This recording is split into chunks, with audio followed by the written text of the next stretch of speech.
Assalamualaikum guys. Welcome back to Ilham Channel. Cerita aku kali ni, aku akan ceritakan kisah-kisah seram yang berlaku dipercayai di Highway Karak. Sebelum aku mulakan cerita aku harap korang sudi like, subscribe and share video aku kali ni. Lebuh Raya Karak ni adalah lebuh raya sepanjang 60 km yang menghubungkan Kuala Lumpur dan Bandar Karak di Pahang. Lebuh Raya Karak ni telah dibina pada tahun 1970 dan Jalan Karak ni telah dibuka pada tahun 1997. Lebuh raya ini merupakan salah satu jalan alternatif kepada Jalan Gombak. Sebenarnya Jalan Karak ni ada dua. Yang pertama ialah Jalan Karak Lama, iaitu KL ke Bentong, dan satu lagi Jalan Karak Baru, jalan yang biasa dihantui oleh kisah-kisah seram dan pengguna jalan raya sering diganggu ialah Jalan Karak Lama. Aku akan teruskan kepada cerita-cerita seram yang pertama. Kisah seram yang pertama ni bertajuk Adalah bapak saya tak? Kisah yang aku nak ceritakan ni berlaku dekat seorang lelaki yang berasal dari Kuala Lumpur. Kisah ni berlaku pada lewat malam. Aku namakan lelaki ni sebagai Hafiz. Disebabkan Hafiz ni terlalu mengantuk dan badan dia terlalu letih sebab drive pada waktu malam. Jadi Hafiz ni pun ambil keputusan untuk berhenti kereta dia dekat tepi jalan. Dan Hafiz ambil keputusan untuk tidur sebentar sebab badan dia dah terlalu penat. Dalam beberapa lama je Hafiz ni tidur, tiba-tiba tingkap kereta dia diketuk daripada luar. Tiba-tiba ada seorang budak lelaki yang merenung dia tanpa kelip mata. Lepas tu Hafiz ni bukalah tingkap kereta dia. Tiba-tiba budak tu tanya, "Bang, ada nampak mak saya tak?" Lepas tu Hafiz ni berasa tak sedap hati. Macam mana ada budak dekat tengah-tengah highway ni? Lagipun sekitar kawasan tu tak ada rumah. Lepas tu Hafiz ni dengan berasa takut, dia start dia punya kereta. Dia terus pecut tinggalkan budak tu. Dan dia dah tak peduli apa yang jadi dekat budak tu, sebab perasaan takut sedang menguasai diri dia.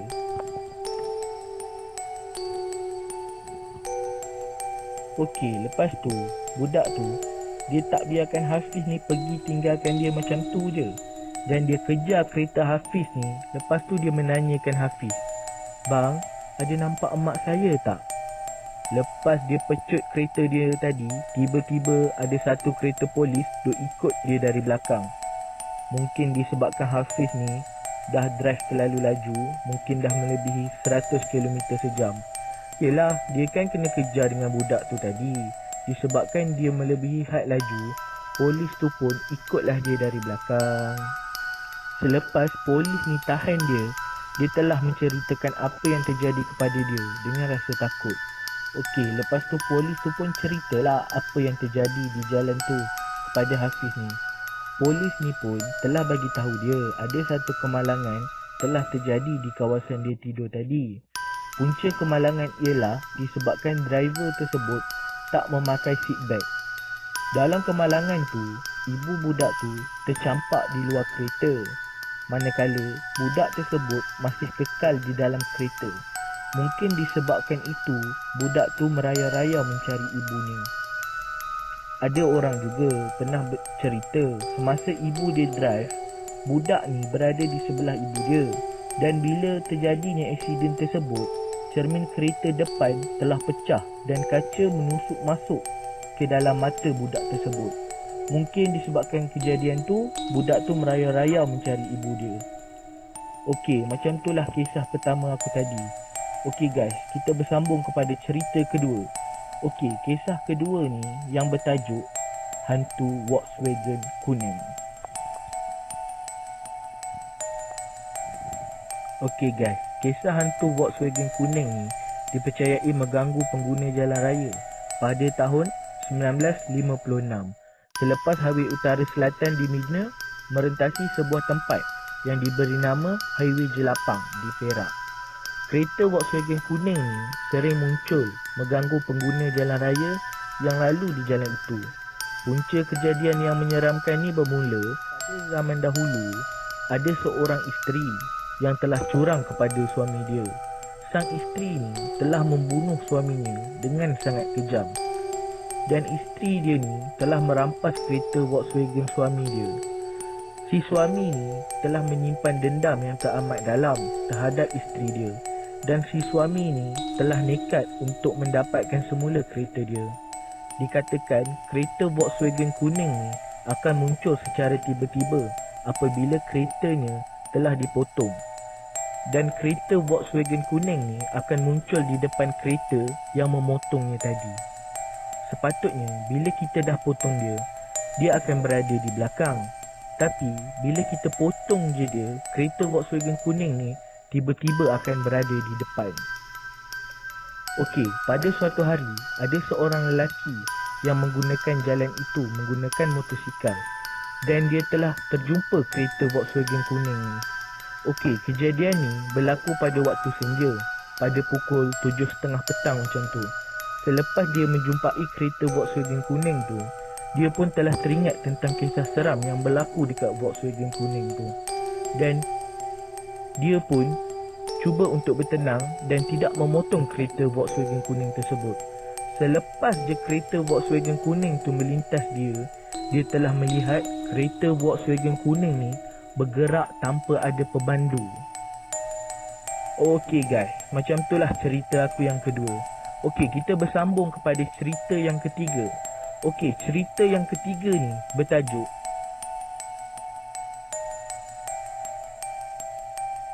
Okey guys, cerita ketiga ni macam ni. Pada suatu malam, sekitar tahun 90-an, seorang DJ telah membuat satu rancangan kisah-kisah seram. Selepas itu, ada seorang pemanggil yang telah menelefon panggilan radio tersebut. Seorang pemanggil ni menelefon DJ tersebut untuk menceritakan pengalaman seram terhadap dia. Okey, dah nama pun radio, satu Malaysia boleh dengar suara tersebut secara live. Jadi lelaki ni telah menceritakan dia pernah drive pada waktu malam bersama isteri, anak dan juga kedua ibu bapanya. Dan dia orang telah terlibat di dalam satu kemalangan yang ngeri. Kereta yang dipandu oleh lelaki ni telah terjatuh ke dalam gaung. Dan dia bagi tahu dia telah merasa sangat sedih disebabkan ahli keluarga dia telah meninggal dalam kemalangan tersebut. Dan dekat akhir panggilan tu, dia telah bagi tahu DJ tu yang dia pun telah mati sewaktu kejadian tu. Selepas tu, panggilan itu telah diputuskan. Lepas DJ tu ambil keputusan untuk call balik pemanggil tersebut, tapi tidak dapat disambungkan. Ramai yang menyangka itu adalah panggilan palsu. Tapi keesokan harinya, di akhbar terpampang satu cerita pasal satu kemalangan ngeri di tempat seperti yang diceritakan oleh pemanggil pada malam tadi. Dan mangsa yang mati dalam kemalangan tersebut ialah dua orang warga mas, seorang kanak-kanak dan sepasang suami isteri. Kemudian DJ tu pun berasa sangat terkejut setelah membaca berita yang berada di akhbar tu. Lepas tu DJ tu pun cuba mencari rakaman pada malam tadi. Tapi yang menakutkan, rakaman yang dirakam semalam adalah satu rakaman kosong yang tidak mempunyai bunyi dan sangat menakutkan. Okey guys, macam itulah cerita aku yang ketiga. Okey, kita bersambung kepada cerita yang keempat. Cerita yang keempat ni bertajuk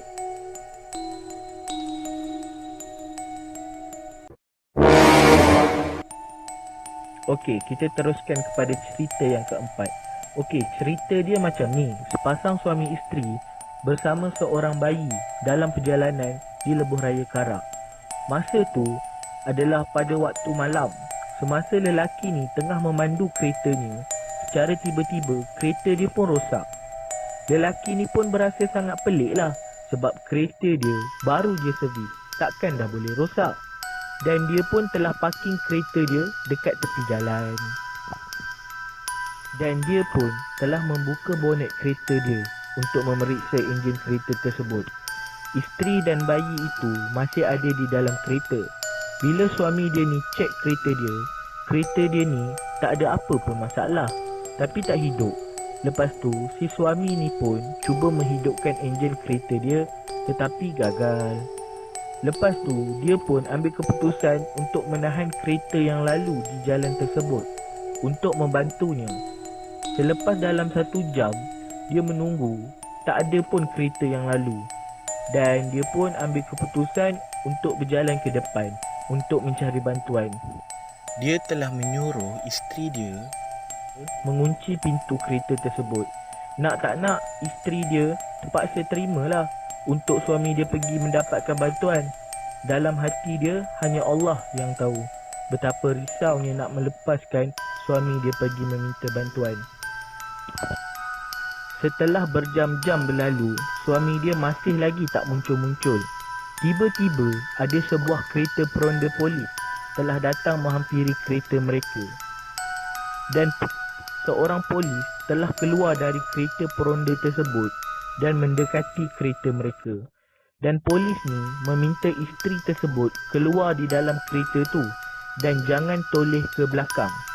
Si isteri ni telah keluar dengan bayi dia dan menuju ke arah kereta polis tersebut.